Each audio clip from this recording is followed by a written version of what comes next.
dernier exposé de la session, nous allons parler des palais de Dédale par l'Académie royale qui existe.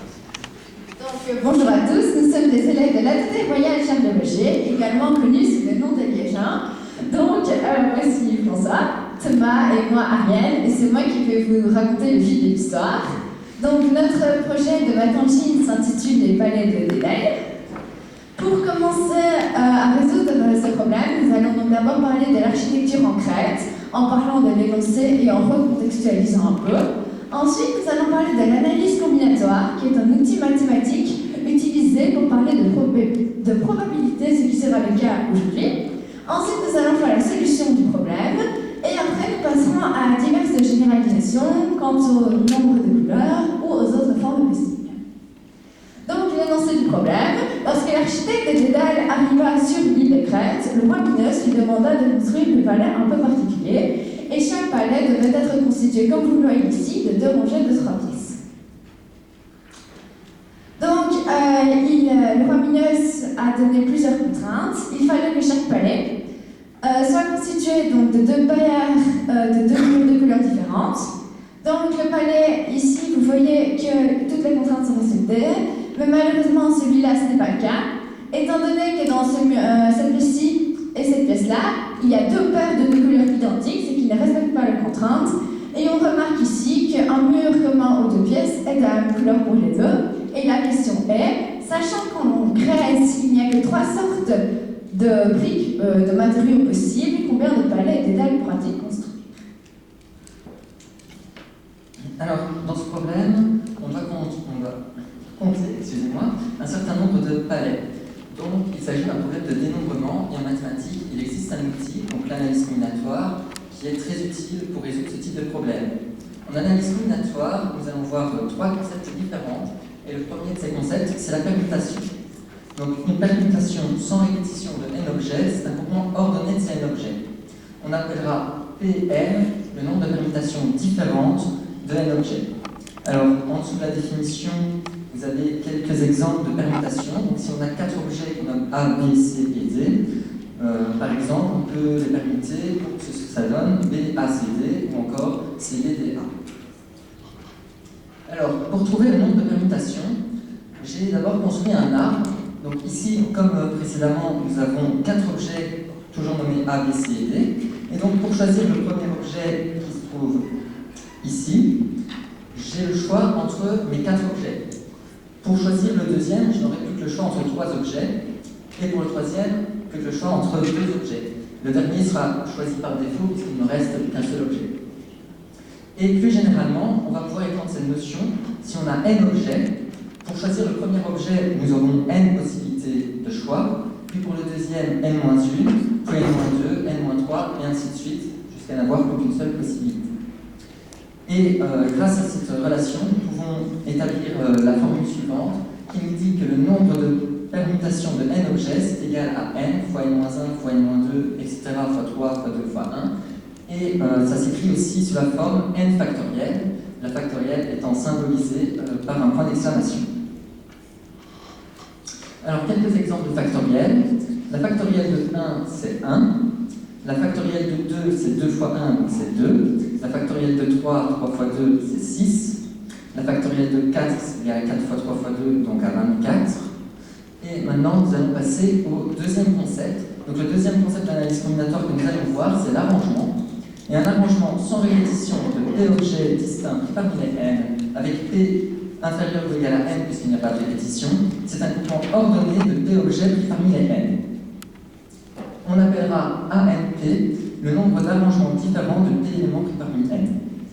Alors, si on a toujours, comme tout à l'heure, 4 objets A, B, C, D, un exemple d'arrangement où on prend 3 objets, ce serait B, A, D, ou encore D, B, C.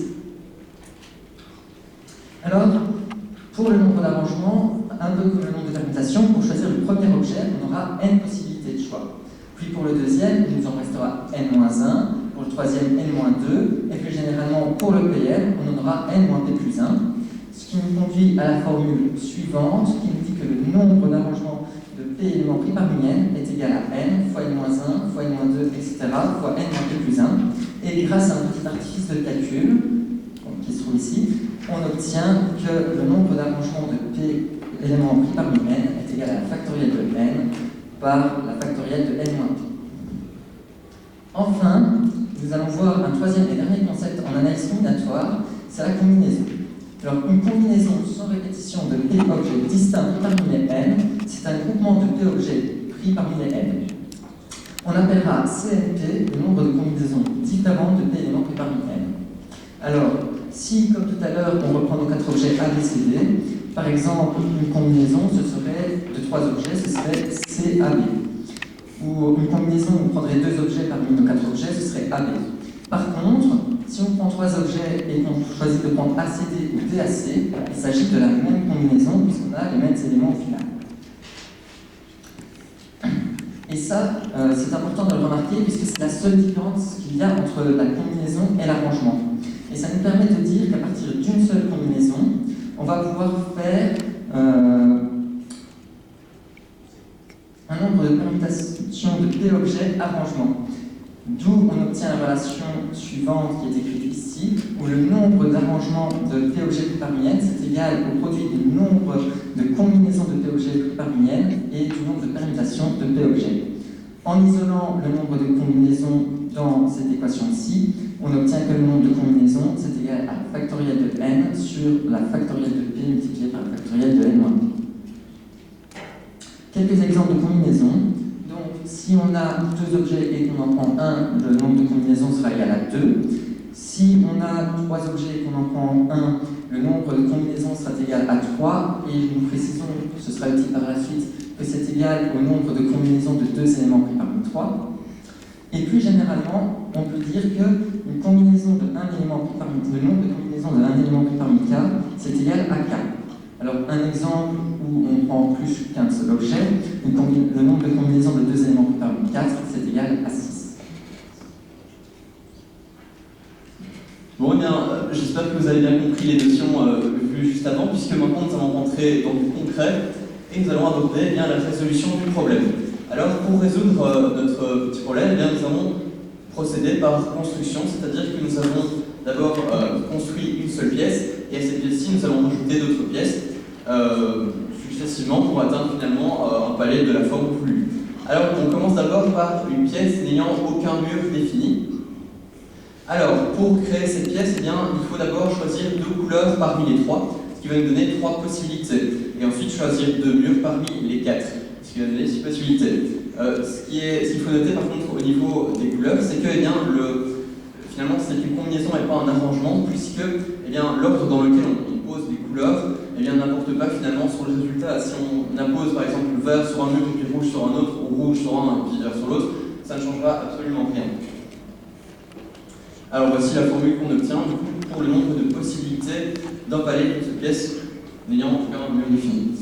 Alors maintenant, on a une simulation du nombre de palais d'une seule pièce avec 3 couleurs. Donc là, on a créé un petit programme qui permet de créer en fait toutes les possibilités de palais à une seule pièce. Alors maintenant, on a déjà créé une seule pièce et on va rajouter eh bien, une deuxième pièce à celle-ci. Et donc, on peut dire que la deuxième pièce aura un mur de défini, un mur imposé. Alors, pour créer cette deuxième pièce, eh bien d'abord, il faut choisir une couleur parmi les 2, ce qui va nous donner 2 possibilités, et ensuite un mur parmi les 3, ce qui va nous donner 3 possibilités. Maintenant que notre deuxième pièce est construite, eh bien, on va, voici la formule en fait, nous allons passer au mur eh bien, de 2 murs définis, non? Donc, nous allons d'abord vous montrer la solution d'un palais de 2 pièces, et donc le palais de 2 pièces est obtenu par la formule ici, et donc nous avons n0 multiplié par n1 qui donne 108 possibilités. Alors là, c'est encore la simulation qu'on a réalisée avec le programme, et donc vous voyez qu'il y en a beaucoup. Alors maintenant, on a abordé une première généralisation, et donc on va essayer de créer un palais de 1 sur A de long. Alors, pour créer ce palais, on utilise d'abord une pièce N0, et on va ajouter une série de pièces N1, et donc la formule pour le nombre de palais de A pièces de long est égale à N0 multiplié par N1 exposant 1 moins. Alors, Maintenant, nous allons passer au palais, aux pièces, ayant déjà 2 murs imposés. Donc, nous avons construit les 3 premières pièces, et nous allons rajouter une 4e. Et donc, pour ce palais, eh bien, nous avons un dilemme, soit les 2 murs imposés sont de la même couleur, soit les 2 murs sont de couleurs différentes. Mais en réalité, quel que soit le cas dans lequel on se trouve, eh bien, ça ne change rien puisque nous avons le même nombre de possibilités. Et donc, on peut déduire que eh bien, le nombre de possibilités pour cette dernière pièce sera toujours égal à 2 dans le cas où on a 3 couleurs. Alors, maintenant, passons à une seconde généralisation. Donc, nous allons passer à un palais de taille A fois B. Nous allons d'abord utiliser une pièce N0, auquel nous allons ajouter une série de pièces N1, donc de chaque côté. Et puis ensuite, nous allons remplir le reste de la figure par des pièces N2 qui seront égales à, dont le nombre sera égal à B-1 multiplié par A-1. Et voici donc notre petite formule. Donc ceci, c'est la même formule, simplement nous avons remplacé les valeurs. Ça vous intéresse? Alors maintenant, voici la solution de notre problème. Et donc nous allons remplacer chaque donnée de nos anciennes formules par les données à poser aujourd'hui. Et donc nous tombons sur un résultat de 15 552 possibilités. Alors notre programme a aussi résolu ce problème-là, sauf que 15 552 possibilités, c'est difficile à afficher sur un écran. Donc je ne vais pas vous les montrer. Alors, maintenant, nous allons généraliser, procéder à une phase de généralisation. Et donc, maintenant, nous allons plus passer nous n'aurons plus 3 matériaux, mais un nombre de matériaux égal à K. Il est intéressant de noter que K est toujours supérieur à 2, autrement le problème n'a plus de sens. Alors, donc, comme précédemment, nous allons d'abord procéder avec une pièce. Alors, ce qui change par rapport à avant, c'est que la combinaison de 2 éléments pris parmi 3 va être remplacée par la combinaison de 2 éléments pris parmi K, et finalement, les formules vont être très similaires. Donc, voici toujours la simulation. Et donc là, on a 2 nombres de possibilités pour K égale 6. Alors maintenant, nous allons ajouter une deuxième pièce à ce palais, et donc finalement, les formules se ressemblent assez vite. Je vais aller plutôt vite sur ce slide-là. Alors maintenant, nous allons procéder à une même généralisation, et on peut dire que les formules sont encore une fois similaires. Alors, maintenant, les pièces, maintenant nous allons procéder à la construction d'une 4e pièce, donc la pièce ayant déjà 2 murs définis. Alors si vous vous rappelez bien, tout à l'heure on avait un choix. Eh bien, malheureusement, ce fois-ci, il ne marche plus, si vous voulez, les possibilités de chaque choix ne sont plus identiques. Ce qui nous a posé un gros problème assez longtemps, mais finalement nous avons trouvé une solution. Et donc nous allons contourner ce petit problème-là en faisant 2 palais identiques. Et donc finalement, puisque les palais sont identiques, eh bien, le nombre de possibilités de chaque palais sera le même. Sauf que la construction des palais va différer. Dans le premier cas, eh bien, nous allons d'abord construire une pièce N0 auquel on va ajouter 2 pièces N1. Et au deuxième palais, eh bien, nous allons construire un palais en utilisant 2 pièces N0 et au centre, eh bien, on va ajouter une pièce N2. Ce qui va nous permettre de trouver la valeur précise de N2, donc du palais ayant 2 murs définis, avec une petite équation qui est assez simple à résoudre. Alors, vous avez le résultat de N2 si ça vous intéresse. Et maintenant, nous allons généraliser avec un palais de A fois B et K couleurs, et vous remarquerez que la formule ressemble encore une fois à celle d'avant. C'était tout. Alors maintenant, je vais passer la parole à Yann. Voici de retour. Donc nous allons faire une autre variante de problème. Et cette fois-ci, c'est demander ce qu'il se passe si les pièces ne sont plus carrées. Nous allons donc nous demander d'abord quelles sont les autres formes possibles. Remarquez, comme vous voyez ici, qu'il n'y a que 3 polygones réguliers qui conviennent. Donc le carré forcément, le triangle équilatéral et l'hexagone. Comme vous le voyez ci-dessus, le pentagone par exemple ne convient pas, car il y aura un trou, donc comme vous le voyez là, on arrive avec les 3 premiers pentagones, et pour le 4e, il y aura un espace vide, ce qui ne va pas faire un beau pavage. Pour faire une petite démonstration, pour un pentagone, donc chaque angle vaut 108 degrés, et donc ça prend plus le bordel, parce que si on prend un cercle de 360 degrés, il y on peut mettre 3 pentagones, comme dit précédemment, ce qui va faire 324 degrés, et puis après, il y a 44 degrés dont on ne saura que faire, ce qui va pas fonctionner avec le colorage. Et donc, pour les polygones ayant plus de 6 côtés, l'amplitude de l'axe intérieur est dans l'intervalle 120, 180 et tous les deux étant exclus, on a le même problème, car tous les nombres divisant 360 sont exclus, ce qui ne fonctionnera pas. Donc, nous allons maintenant nous intéresser aux hexagones et modifier un peu les contraintes. Cette fois-ci, il y aura 3 paires de murs de couleurs différentes par pièce et non plus 2. Et donc, le nombre K de couleurs doit donc être forcément supérieur ou égal à 3. Et nous allons faire des palais en forme de fleurs ici, qui, pour ceux qui connaissent, rappellent le labyrinthe où le miniature est incarné par le labyrinthe de Minos et qui est écouté par Dédale. Donc, nous allons reprocéder par la même manière que précédemment. On va d'abord commencer avec les palais d'une seule pièce, ce qui correspond au centre de la fleur. Donc, il faudra choisir 3 couleurs par mica, ce qui fait une combinaison de 3 éléments pris par mica. Ensuite, il faudra prendre les 2 murs que l'on attribuera à la première couleur, ce qui va faire une combinaison de 2 éléments pris par mi6. Et ensuite, il faudra choisir les 2 murs qu'on attribuera à la deuxième couleur, ce qui va faire une combinaison de 2 éléments pris par mi4. Et la troisième couleur aura ces murs qui seront forcément imposés. Donc ça c'est la formule pour le nombre de palais d'une pièce appelée N0. Ensuite nous allons nous occuper du nombre de pièces ayant un mur imposé. Et donc ici on va devoir choisir donc 2 couleurs parmi K-1 car une couleur sera déjà choisie et un mur parmi 5 étant donné qu'un mur sera déjà imposé. Et par la suite, nous retombons donc comme précédemment, il faudra choisir 2 murs parmi 4 pour la seconde couleur. Donc la formule. Ici, donc, nous voyons sur la fleur que celui-là a 0 mur d'imposé, celui central, celui-là en a fait 1, tous ceux-ci en ont 2 et celui-là en a 3. Donc ici, pour les nombres de pièces ayant 2 murs imposés, nous avons le même problème que précédemment, car les réponses ne sont pas forcément égales en fonction du nombre de couleurs. Nous allons donc débrasser une discriminatoire et faire le même truc que précédemment en faisant des égalités comme vous voyez ici. Donc les 2 palais sont identiques et on équilibre pour trouver une relation par rapport à N1 et N0. Et donc avec 3 murs imposés correspond à cette pièce. Donc pour les murs ayant pour les nombres de pièces ayant 3 murs imposés, on va procéder comme précédemment, faire une égalité.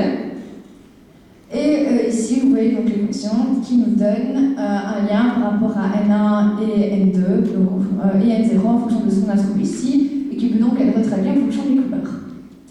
Et donc ici, vous voyez un résumé de ce qui a été dit, que l'hexagone central est à 0 mur de défini, celui-là en a 1, tout celui-là en a 2 et celui-là en a 3.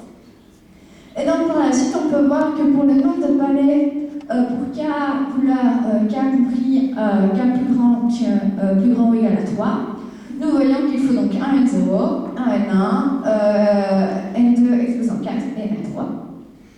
Et donc pour les palais de N-tour, il faut savoir en fait qu'on avait trouvé plein de formules. Le seul souci, c'est que l'exposé était beaucoup trop long, on a donc dû le raccourcir. Et pour le palais de N-tour, nous avons ici la formule, mais nous n'avons pas le temps de vous l'expliquer. Et maintenant, j'adresse mes remerciements à nos chers professeurs, Madame Watrou, Monsieur N, Madame Stella, et ainsi qu'à Laurent de Rutter et Christophe Dubussy, qui sont des chercheurs de l'ULG, Liège, et qui sont venus dans notre établissement pour nous aider durant l'année, et aux organisateurs du congrès Mathematics.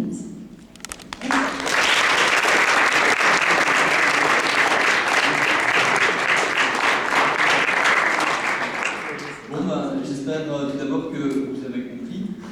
Et maintenant, on va passer à une phase de questions, si vous voulez bien.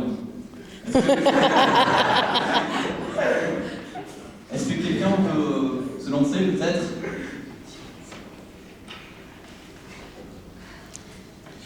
Ah, monsieur? Pourquoi est-ce que c'est contraire sur la peinture des palais à Alors là, je ne sais pas du tout. Peut-être que.